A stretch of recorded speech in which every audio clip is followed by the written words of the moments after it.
કરીને અત્યારે 10th ને 12thની જે એક્ઝામ આવી રહી છે તો ઘણા એવા કિસ્સાઓ આવી રહ્યા છે કે જે વિદ્યાર્થીઓ આત્મહત્યા કરી રહ્યા છે, પ્રેશર નથી હેન્ડલ કરી શક્યા. તો એક વાત કહીશ કે તમે જે મોટા મોટા છે, માર્ક ઝુકરબર્ગ લ્યો કે બિલ ગેટ્સ લ્યો કે જે બી મોટા મોટા લોકો છે એમનું તમે જોજો કે એ લોકો પાસે કોઈ સર્ટિફિકેટ નથી, કોઈ ડિગ્રી નથી. મોટા ભાગના લોકોએ મધ્યથી જ પોતાનો અભ્યાસ છોડી દીધો છે. એટલે કે ટકાવારી, તમારા પર્સન્ટેજ, તમારું સર્ટિફિકેટ એ બસ તો એક આંકડાઓ હોય છે. સાચું તો તમારી અંદર રહેલી જે આવડત છે, જે કળા છે એ જ હોય છે. અને મારી સામે જ મેં જોયેલું કે અમારા બી સ્કૂલના ટોપર્સ અત્યારે છે અમુક લોકો કે જે જોબ માટે સ્ટ્રગલ કરતા હોય છે. એટલે કે કોઈ સર્ટિફિકેટ જ તમારું માપદંડ નથી.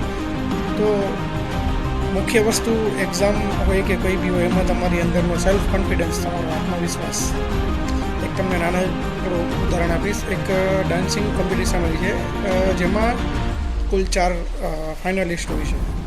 હવે એ ફાઇનલિસ્ટોમાંથી પહેલો ફાઇનલિસ્ટ હોય છે એ એવું વિચારતો હોય છે કે જ્યારે હું મારો સેમિફાઇનલમાં જે ડાન્સ હતો એના કરતાં સારો ડાન્સ કરીશ એટલે કે હું ત્યારે કોમ્પિટિશન 100% જીતી જઈશ.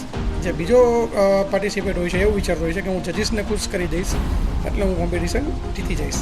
અને ત્રીજો જે પાર્ટિસિપેટ હોય છે એવું વિચારતો હોય છે કે હું ઓડિયન્સને ખુશ કરી દઈશ એવો ડાન્સ કરીશ એટલે કે હું કોમ્પિટિશન જીતી જઈશ. અને જે ચોથો પાર્ટિસિપેટ હોય છે એવું વિચારતો હોય છે કે મારે જજીસ ટુ બી કામ નથી, ઓડિયન્સને ગમે કે ના ગમે, કે મારો જે લાસ્ટ ડાન્સ હતો એના કરતાં સારો ડાન્સ થાય કે ન થાય, બસ હું ડાન્સ કરીશ.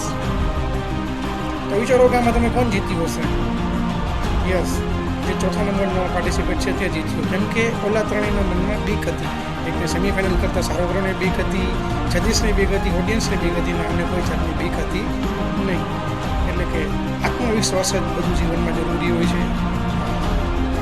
એક એક્ઝામ છે એને સોફ્ટલી લ્યો જેથી કરીને પ્રેશર ન થાય. તમારા માતા પિતાએ તમારા માટે ઘણા સપના જોયેલા હોય છે.